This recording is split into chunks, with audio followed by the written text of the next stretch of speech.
Bienvenidos, vamos a ver en este vídeo cuál es el material que utiliza un médico que trabaja para Medicare en el desarrollo de su visita médica domiciliaria. Nosotros tenemos en Medicare dos armarios, el primero es el de material fungible y después veremos el del material farmacológico. Empecemos con el fungible, que también recoge la sección de documentación clínica. Hoy tenemos a Yari, que nos va a acompañar en este onboarding, y vamos a utilizar su experiencia de aprendizaje para hacerlo natural y para que todo el mundo pueda aprender sobre este material, que será crucial y con lo que se va a encontrar en el desarrollo de su visita. Empezamos por la parte de documentación clínica. Tenemos historia clínica, recetas, justificantes laborales, modelos de prescripción, y vamos a empezar con la parte de historia clínica. La historia clínica está formada por un talonario bicopia que lleva con una tapa envolvente de cartón. Bien, la historia clínica solo la realizamos en papel para aquellos pacientes que no tienen email, que nos lo solicitan, o inevitablemente para todos aquellos que derivemos en ambulancia. Entonces, aquí, Yari, ¿qué tenemos con esta doble copia? Es muy importante porque el papel calco es muy sensible. Entonces, lo que tenemos que hacer es, siempre que vayamos a escribir el formato, poner la tapa de cartón de debajo. Aquí tenemos, nos acercamos un poco y vemos a la cámara los datos de filiación del paciente, el número de servicio, la mutua y el número de póliza. El número de servicio es el código que llega por telegrama al médico, la mutua es la aseguradora, el número de póliza no es necesario porque esto ya está informatizado y ahora ya no se hacen validaciones manuales, por tanto es useless, realmente es un esfuerzo en vano. Una dirección, la población, la fecha de asistencia y la hora de llegada del médico, no la que acaba, sino la de llegada. Esto es importante porque tiene una connotación de justificante de la visita, nombre y apellidos y edad. Después vamos a la parte de alergias, si tiene o no tiene alergias conocidas, y la parte de motivo de la consulta, que nos refiere el paciente, hábitos tóxicos, antecedentes médicos de forma abreviada y enfermedad actual, el desarrollo un poco más detallado de qué ha venido pasando. Y la medicación que tomaba el paciente previamente. Nosotros somos fans de tabular los datos y del formato 101, que siempre da más información que el cada 24 horas porque no sabes en qué momento del día. Bien, una cosa clave, antes de continuar con esto, es el tema de cómo optimizo el tiempo de la visita, y para eso está la llamada preparatoria. La llamada preparatoria es esa llamada que yo como médico, cuando me pasan el servicio, hago al paciente. Yo puedo poner mi teléfono con almohadilla 31 almohadilla y llamar a un número para que aparezca mi número como privado, o simplemente puedo configurarlo como privado, de forma que el paciente no se queda con mi número.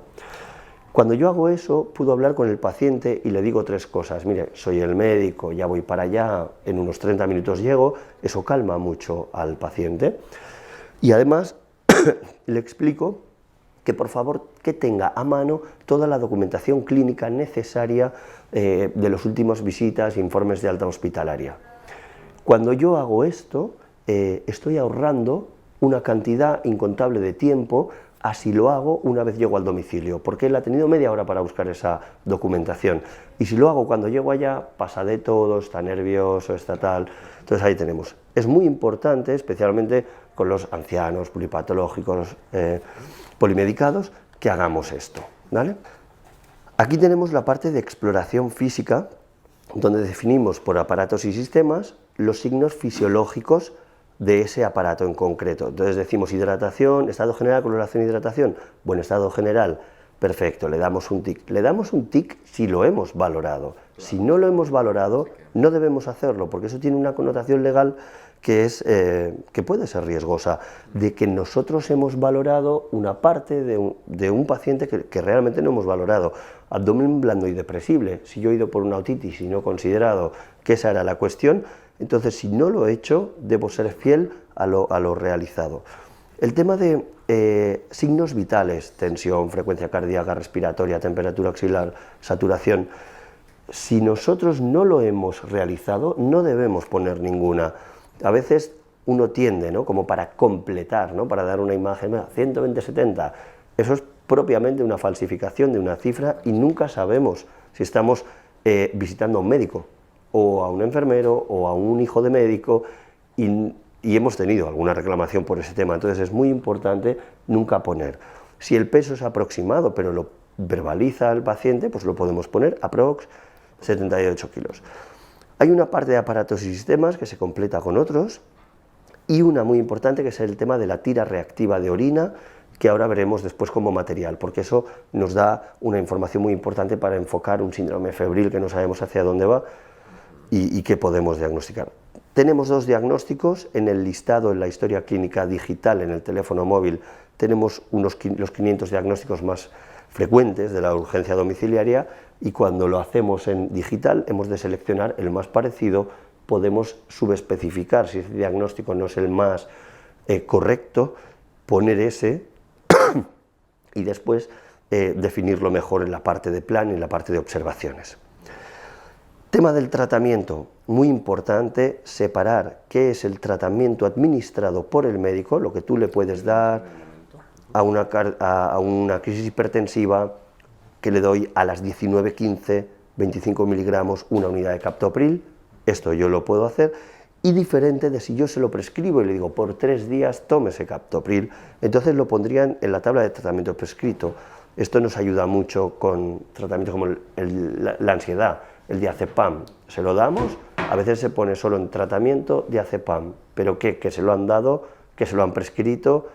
¿O las dos cosas? Pues bueno, para eso tenemos esta separación. Las recomendaciones higiénico-dietéticas, que son también muy importantes, a veces se pasan por alto, pero si no damos una buena educación, la historia clínica digital en el teléfono móvil, tenemos los 500 diagnósticos más frecuentes de la urgencia domiciliaria y cuando lo hacemos en digital hemos de seleccionar el más parecido, podemos subespecificar si ese diagnóstico no es el más correcto, poner ese y después definirlo mejor en la parte de plan y en la parte de observaciones. Tema del tratamiento, muy importante separar qué es el tratamiento administrado por el médico, lo que tú le puedes dar a una crisis hipertensiva que le doy a las 19:15, 25 miligramos, una unidad de captopril, esto yo lo puedo hacer, y diferente de si yo se lo prescribo y le digo por 3 días tómese captopril, entonces lo pondrían en la tabla de tratamiento prescrito.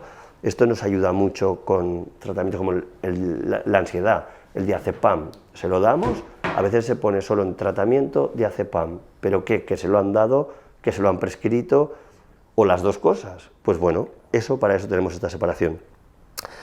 Las recomendaciones higiénico-dietéticas, que son también muy importantes, a veces se pasan por alto, pero si no damos una buena educación de qué es una dieta blanda, agua de arroz, pues ellos no lo van a saber y puede ser tan importante como un fármaco. Y después muy importante en temas de connotación laboral, el tema del reposo relativo, reposo absoluto, que generalmente no recomendamos más de 72 horas porque somos médicos de urgencias. Entonces a partir de ahí que vaya al médico de primaria. Hay una coletilla de protección legal que dice que ante cualquier signo de empeoramiento o de no mejoría, pasado un tiempo razonable, llame a su centro de urgencias y después tenemos que acabar derivando este caso. Es decir, generalmente nosotros no tratamos de ser los últimos resolutores del problema, sino que derivamos como mínimo al cabecera para que haga un seguimiento del problema. Si vemos claramente el especialista que tiene una garrapata en el oído, pues tiene que ir a urgencias o a un otorrino, ¿no? Entonces ponemos el especialista, si es de cardio, es de neumo, vemos alguna cosa muy clara. Un exitus puede que a veces, y esto es importante, nosotros vamos y la familia dice, este paciente creemos que ha fallecido, nosotros no hacemos certificados de defunción, pero sí hacemos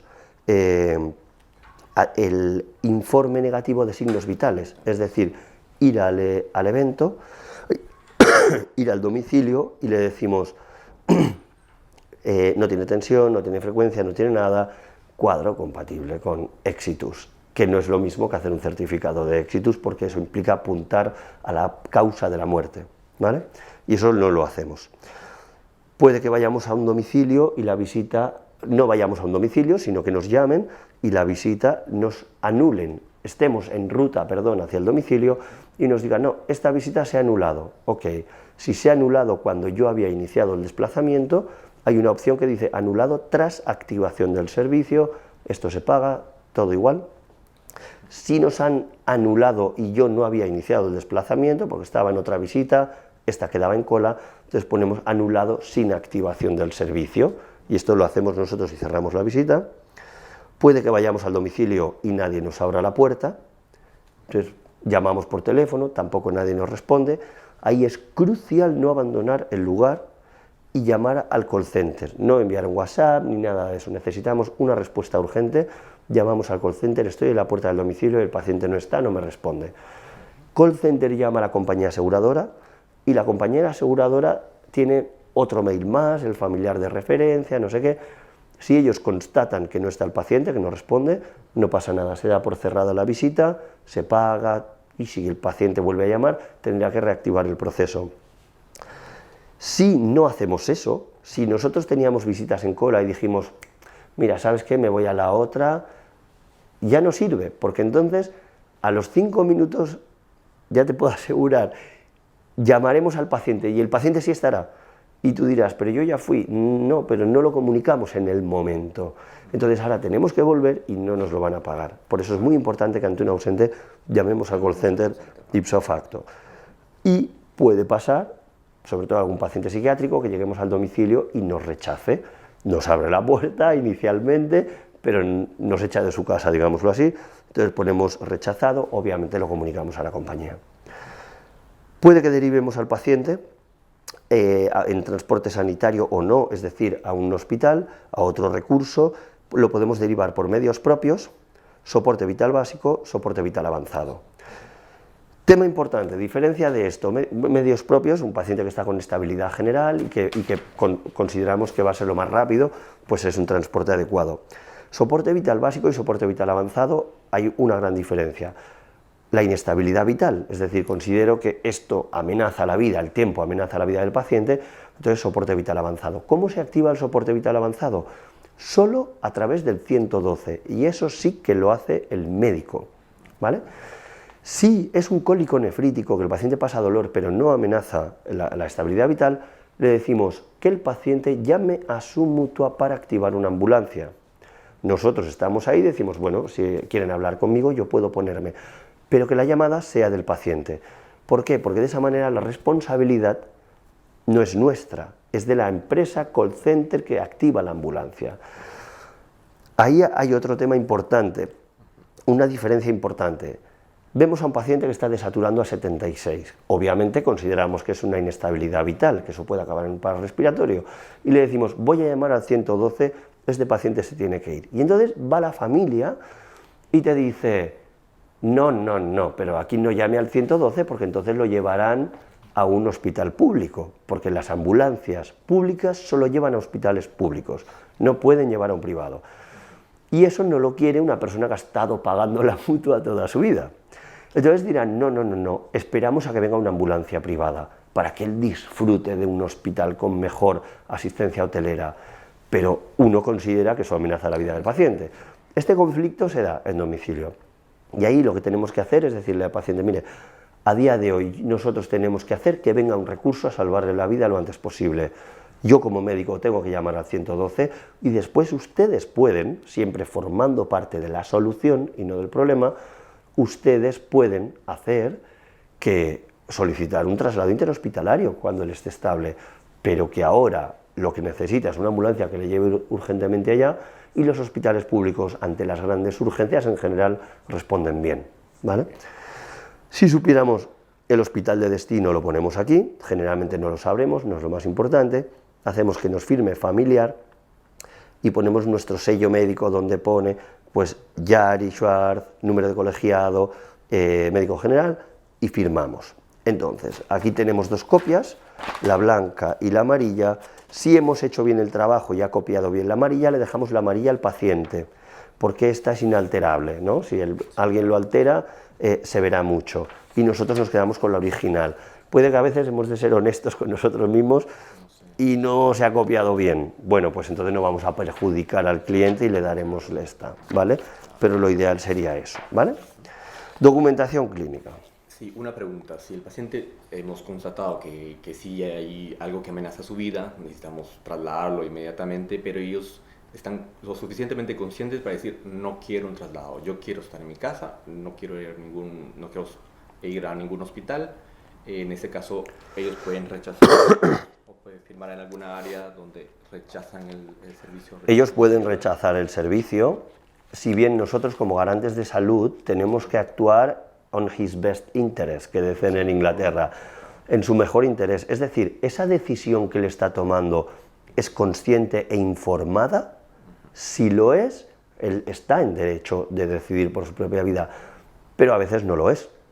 A veces hay episodios hiponatrémicos, episodios de desorientación, y entonces esa persona no está actuando en su mejor interés, en cuyo caso nosotros, si presuponemos eso, que realmente él se va a negar, también podemos hacer un uso de las fuerzas de seguridad, y no sería el primer caso de ingreso involuntario que se ha realizado también. Estos son procesos que llevan un poco más, hay que avisar a Mossos de Escuadra, incluso a veces hay que activar, tienen que recibir orden judicial, pero finalmente, como médicos domiciliarios, y aunque los procesos que vemos muchas veces son rápidos y resolubles, otros implican una connotación social, y ahí también tenemos que actuar en toda esa visión holística, de que no es solo, ok, tiene 65 años, es autónomo y puede decir no. Si eso va a producir un daño irreversible, tenemos que actuar en su mejor interés. Y si eso forma parte de un contexto, de una enfermedad terminal, paliativa y tal, ningún problema. Pero hay veces que yo he visto una paciente hiponatrémica que por ella se hubiera dejado morir, pero se restituyó el nivel de sodio y después decía, ¿cómo pude decir eso? Entonces, bueno, tenemos que tener esa visión global. Hay cuadros que a veces son muy bioéticos en la atención domiciliaria. Entonces, Yari, ¿qué te voy a dar?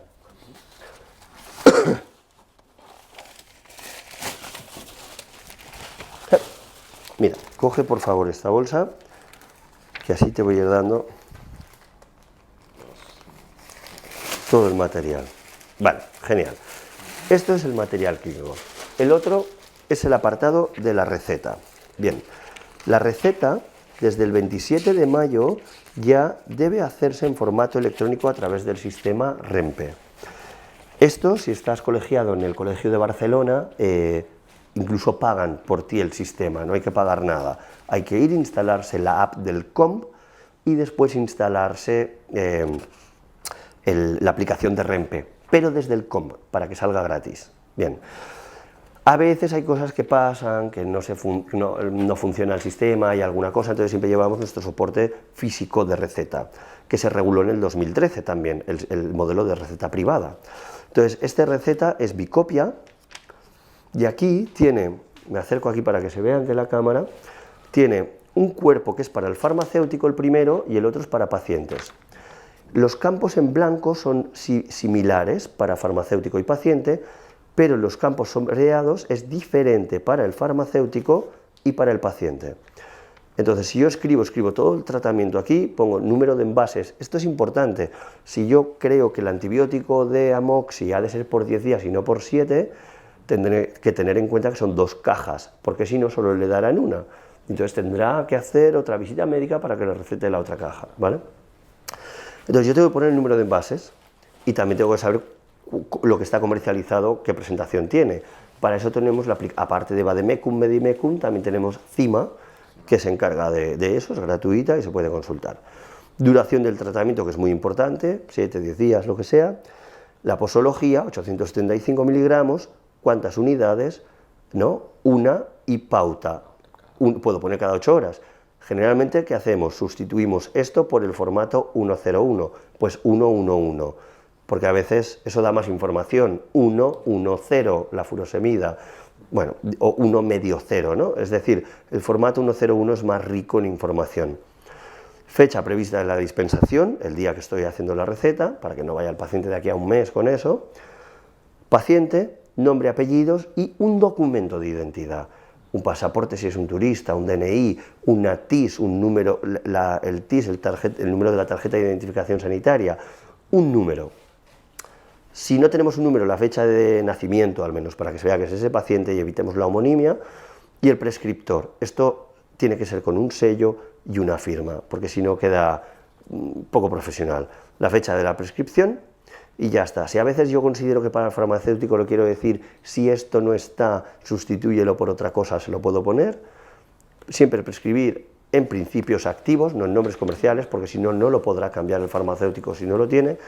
Y si le quiero poner una información al paciente, se la pongo aquí y le digo diagnóstico, si yo considero, en general, qué es lo importante, antes o después de las comidas, o alguna recomendación concreta, ¿vale?, de cómo tomarlo, ¿vale? Esta también talonario, tapa envolvente para la copia. Ahí va. Después tenemos también el justificante laboral. ¿Qué tenemos aquí? Tenemos don, doña, la fecha y la hora. Número de identificación de la visita es el código de 4 o 5 cifras, ahora vamos por el 7000 y pico. Pues ese código lo ponemos aquí, porque así siempre lo podremos identificar y rescatar en nuestro sistema. Ha sido visitado por nuestro servicio de medicina y observaciones adicionales, pues se recomienda reposo relativo, reposo absoluto 72 horas. Firma el paciente y firma el médico con su sello y su firma. Esto es súper importante, que el paciente también lo sepa. Lo pongo así para que se vea bien, porque el paciente, el siguiente material son las tiras reactivas de orina. Este bote, que viene con 100, tiene su interpretación de múltiples parámetros. Esto era lo que se llamaba en un tiempo el N-multisticks, porque estaba el Destrostix, habían que solo tenían 2 parámetros, este tiene 8 o 9 parámetros. Vemos desde bilirrubina, urobilinógeno, que bueno, la bilirrubina ya es indicativa, ya es importante, cuerpos cetónicos que son cruciales en un paciente diabético, ácido ascórbico quizá no es tan importante, glucosa en orina, proteínas, importantísimo el paciente renal, sangre en orina, alteración del pH, y después los indicadores cardinales de la infección urinaria, que son nitritos y leucocitos. Leucocitos es menos específico, más sensible, y nitritos es menos sensible, pero mucho más específico. Por tanto, cuando tienen nitritos y leucos, es que la cosa seguro es una infección urinaria. Entonces, ¿qué damos de aquí? Mira, Sac, ábrelo por favor. Entonces, aquí, como estas tiras cuestan 60 céntimos cada una, si te diera muchas también al final se caducarían, porque tampoco es que se usan siempre, damos 10 tiras que las metemos en esta bolsita. Mira, ahí y ahí. Vale, genial. Entonces tenemos esto con su tira de interpretación, ¿vale? Esto aquí. ¿Qué otro material también facilitamos? Todo el material de exploración de faringe también damos 50, nosotros le llamamos depresores linguales, en América bajalenguas, ¿vale? Bajalenguas, tenemos ahí. Tenemos también el material de inyección, es decir, aquí tenemos jeringas,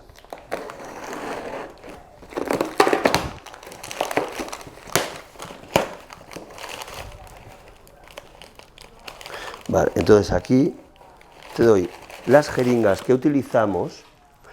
Las jeringas que utilizamos nosotros son todas de 2 cuerpos de 5 mililitros, que en general para todo lo que nosotros tenemos que administrar es suficiente, ¿vale? Porque la única administración que hacemos en medicina de urgencias domiciliarias es todo intramuscular y solo hay 2 excepciones endovenosas, que serían la adrenalina, en el caso de que fuera, y el suero glucosado al 33%, en el caso del paciente diabético. Pero para todo lo demás, bueno, y para eso también esto es perfecto.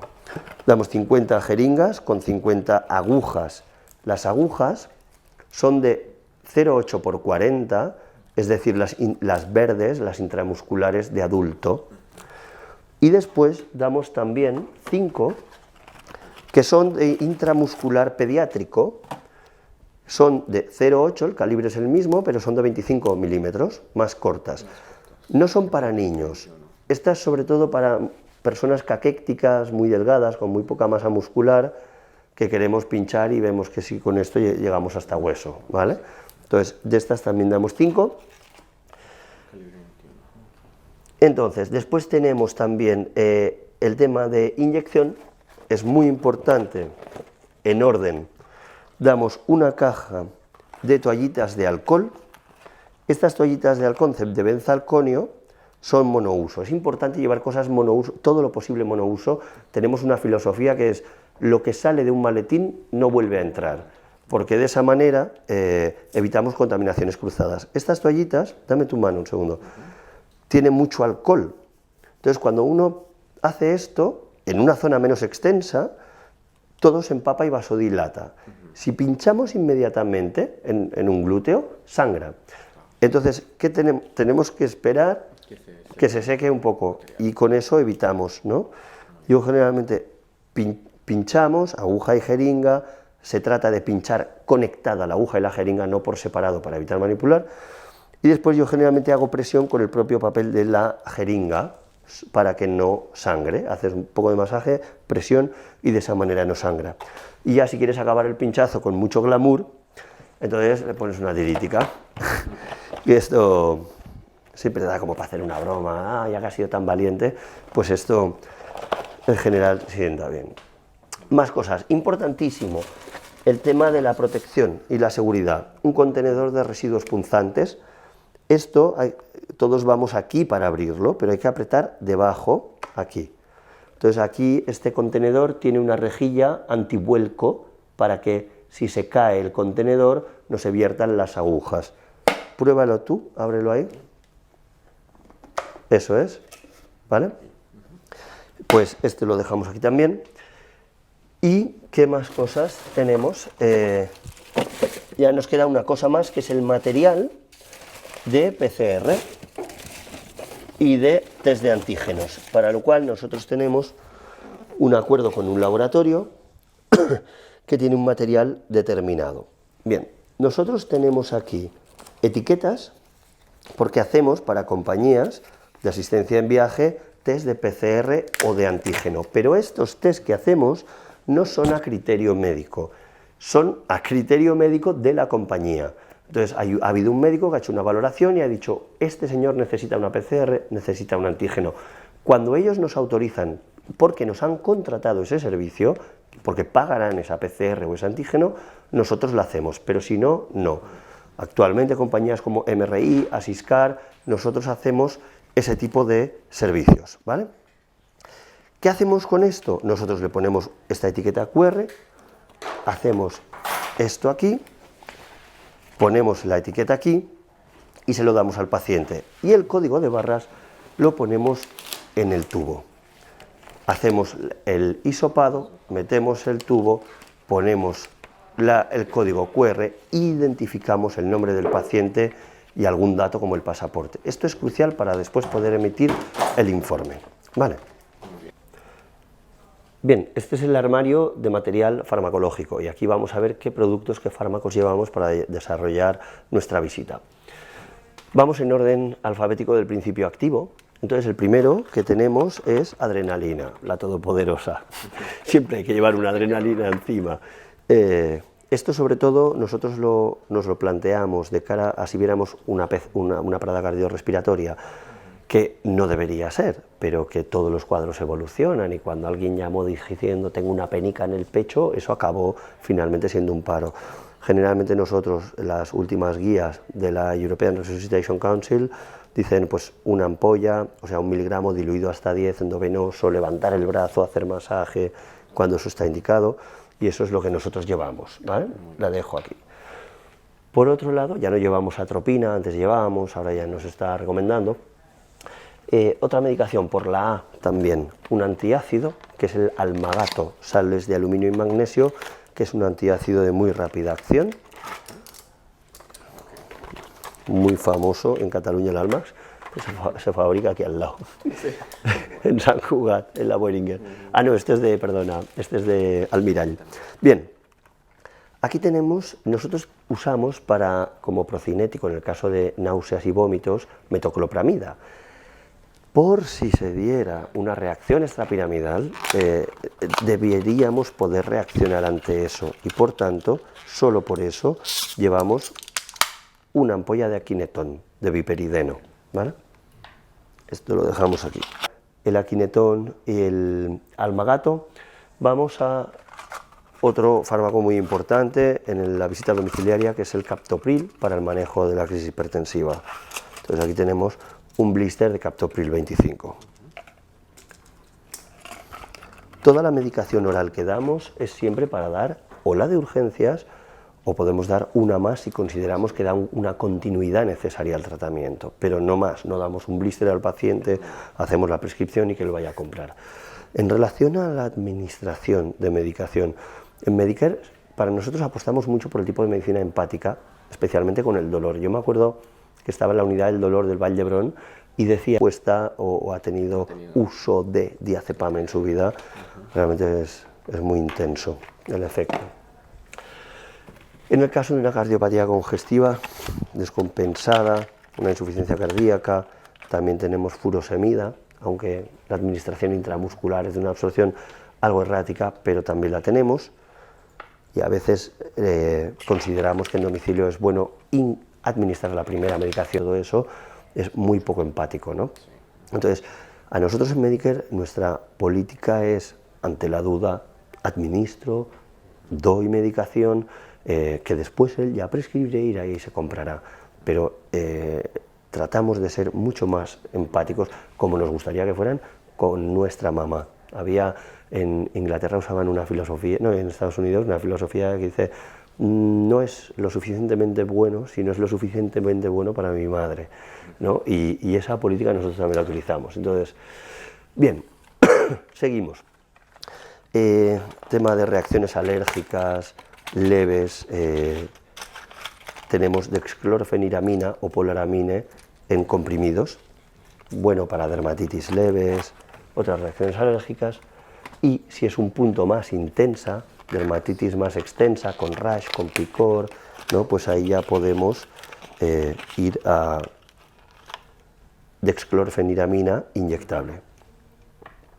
Aparte, nosotros después veremos el manejo con corticoide, si el tema va un punto más, que también tenemos corticoide intravenoso e intramuscular. Bien, después del punto de vista del tratamiento AINE, que ya viene por aquí, nosotros tenemos diclofenaco, Voltaren o Enantium. Voltaren cuesta 3 veces menos que Enantium, entonces es nuestro AINE de elección, y eso que es la caja de la marca comercial, pero este es 3 veces más caro, por tanto tenemos que tener este como primera línea de tratamiento, porque la patología es más adecuado Enantium, usaremos Enantium. Bien, después tenemos el LAD, que he hecho un pequeño salto para explicar una y otra, tenemos el diazepam, y por tanto el manejo de la ansiedad, pues este es importante también hacer un manejo de la ansiedad profesional, diazepam de 5 miligramos. En el caso de que consideremos que ese paciente tiene un grado de ansiedad más alta y necesitamos otra vía más rápida, entonces también tenemos diazepam inyectable, son 10 miligramos, es un bombazo. Si una persona no está expuesta o ha tenido uso de diazepam en su vida, realmente es muy intenso el efecto. En el caso de una cardiopatía congestiva descompensada, una insuficiencia cardíaca, también tenemos furosemida, aunque la administración intramuscular es de una absorción algo errática, pero también la tenemos. Y a veces consideramos que en domicilio es bueno administrar la primera medicación y que después vaya al hospital, pero ya que algo le vaya actuando, ¿no? Que se note también que en domiciliaria sabemos hacer una actuación también que no solo es médica y oral. Para el brote de agitación psicomotriz también tenemos brotes psicóticos haloperidol, que este también es intramuscular, lo ponemos aquí, y yo siempre cuento, cuando hago esta formación con los médicos, esta formación inicial, que la única denuncia que hemos tenido que acabó en tribunales fue porque una doctora inyectó una ampolla de haloperidol a un paciente, no fue suficiente, el brote de agitación era mucho mayor, y le puso una segunda ampolla de haloperidol y el paciente falleció. Entonces, con el haloperidol es muy importante, sobre todo en la gente anciana, reducir dosis, calcular dosis, y siempre un punto mucho menos. En domicilio siempre hemos de ser extra prudentes respecto de la clínica, porque tus recursos, tenemos lo que tenemos. Dolor tipo cólico de musculatura lisa, víscera hueca, buscapina, la escopolamina. Esta es simple, pero también la tenemos cuando queremos combinarlo directamente con un analgésico, compuesta. Esta es con metamizol. El problema de esta ampolla y la de metamizol en sí misma es que son 5 mililitros. Esto cuando lo pinchas glúteo acaba siendo, produce unas reacciones vasovagales importantes. Yo recuerdo que una vez un tío medía 1,90, se me cayó en cuanto le puse un nolotil, fue mucho volumen, se desmayó ipso facto y se golpeó contra el radiador, se hizo una laceración de todo el codo, que tuvimos que derivar en ambulancia. O sea, yo cuando pincho cosas de tanto volumen les digo, oye, tumbaditos, que estamos mejor, sí. Que no pasará nada. No te hagas el macho, le digo, y túmbate.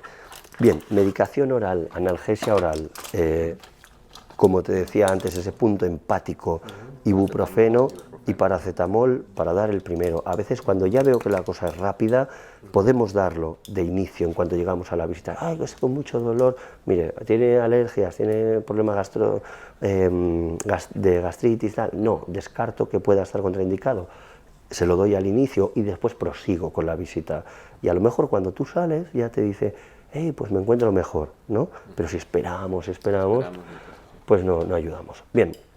Hemos dado ibuprofeno y paracetamol, y de paracetamol me desvío para explicar el último, que también es para niños. Tenemos supositorios de 300 miligramos, que es muy útil, bueno, cuando son bebés y tal. Hay que calcular la dosis, por lo que a veces hay que cortar el supositorio, y siempre bien lubricado, que si no el niño te mira feo, que no le gusta. Inhaladores, ya que pasamos a la I de hipratropio, tenemos el hipratropio y el salbutamol. La última recomendación de Gina para el manejo del broncoespasmo leve es usar los dos, porque antes solo los usaban adrenérgicos, ¿no? Ahora son los dos. Y este es el punto del espirómetro que quería comentar.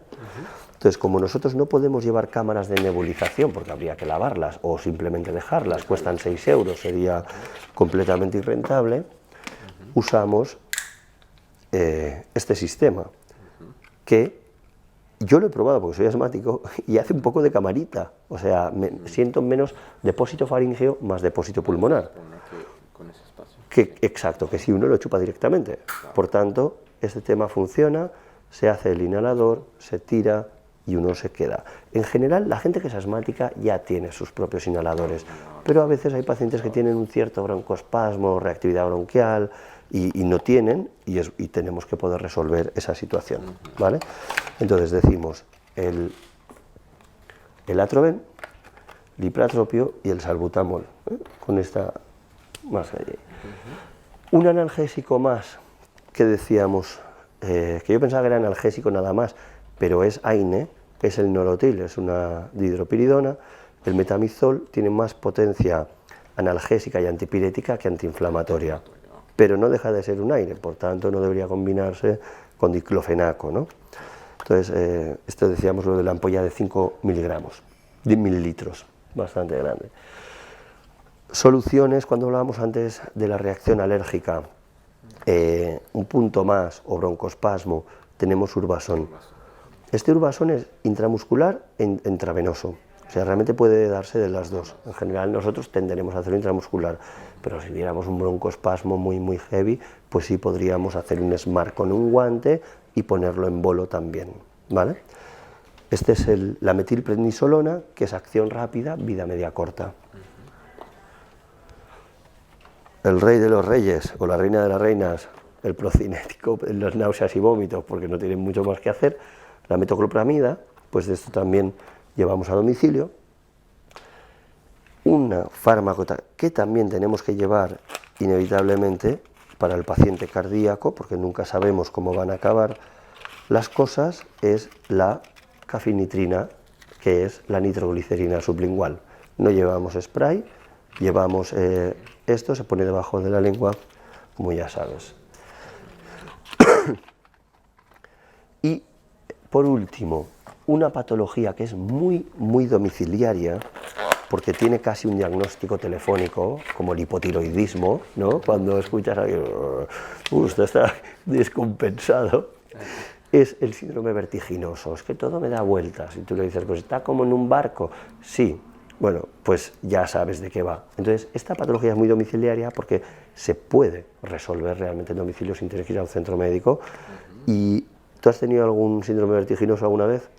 No, pues yo lo he tenido, y es muy feo. Sí. Y cuando te pinchan una sulpiridad, se corta ese tema. Entonces, te cambia completamente la evolución del cuadro. Entonces, la sulpirida o dogmatil es el que nosotros llevamos y es clave para resolver ese proceso, y después ya se prescribe la betahistina o lo que se considere, ¿vale? Y, por último, ¿y si es alérgico al paracetamol? ¿Y si es alérgico al diclofenaco? ¿Y si es alérgico a todo? O ya he probado todo eso y realmente está con mucho dolor, pues entonces tenemos un opiáceo de potencia leve moderada, que es el tramadol. Este de aquí. Este es el tramadol. Entonces, este también llevamos un par de ampollas para administrarlo en la visita, que para alérgicos o dolores moderados e intensos en domicilio es una muy buena solución. No es nuestra primera línea, pero lo es. Si a veces vamos y vemos alguna cura, también llevamos suero fisiológico para lavar alguna herida. Si vemos también alguna herida, también llevamos topionic, que se llamaba antes, o la povidona iodada, también en ampollas. Y ¿qué más? Tenemos suero fisiológico. Vale, y nos faltan el material, equipo de protección individual, que tenemos las mascarillas,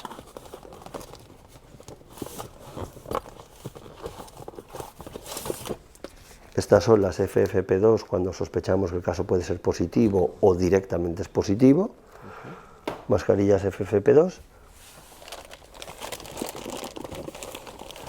y si no es el caso, vamos a domicilios con mascarillas convencionales, quirúrgicas, que tienen mejor respirabilidad, agobian menos, se puede llevar mejor. Aunque nosotros actuamos como un centro médico, aunque sea el domicilio del paciente, porque nosotros sí actuamos viendo patología, muchos casos patológicos, por tanto, como mínimo, siempre hemos ido con mascarilla quirúrgica. Si vamos a un domicilio de un paciente positivo, también nos cubrimos con bata. Y también tenemos una pantalla en el caso que consideremos que es bueno, muy positivo. Solo nos falta una medicación que ahora no tenemos en el stock, pero comentamos, que es el suero glucosado al 33%, que ahora había roto stock el farmacéutico y nos lo tiene que traer. Esto también lo llevamos, porque nosotros cuando vamos a domicilio no llevamos glucómetro, porque el manejo de la glucometría es muy caro y perecedero. Y cuando las tiras cuestan 1 euro, entonces yo te doy 10 y tú dices, vale, pues lo voy a utilizar cuando toque, ¿no? No lo acabarás usando mucho porque el diabético ya tiene su propio glucómetro. Entonces, se te acaban caducando. Esas tiras van con un tester. Cuando eso siente que ha caducado electrónicamente, ya no hay que cambiar la tira y el tester. Y cada 2 años cambian los dispositivos. Entonces, al final acaba siendo una gestión muy cara para muy pocas veces que se usa, porque el diabético tiene su propia máquina. Si nosotros consideramos que es un no diabético conocido, que no tenemos forma de determinar la glucosa, actuaremos por juicio clínico, y si sospechamos de hipoglucemia, entonces administraremos, bueno, glucosa oral cuando se pueda, y si pierde conciencia llamamos al 112 y le administramos glucosa endovenosa, que nosotros tenemos, al 33%, 5 o 10 mililitros, y que eso debería ser suficiente. Y eso es todo. ¿Cómo lo ves? Pues bien. ¿Bien? Sí. Bueno, en caso de heridas pequeñas que se pueden, realmente no necesitan ir a un centro, porque se pueden tratar en casa, nosotros solo derivamos, o no tenemos algún pegamento o tiras para poderlo. Tenemos pegamento, no, pegamento biológico no tenemos.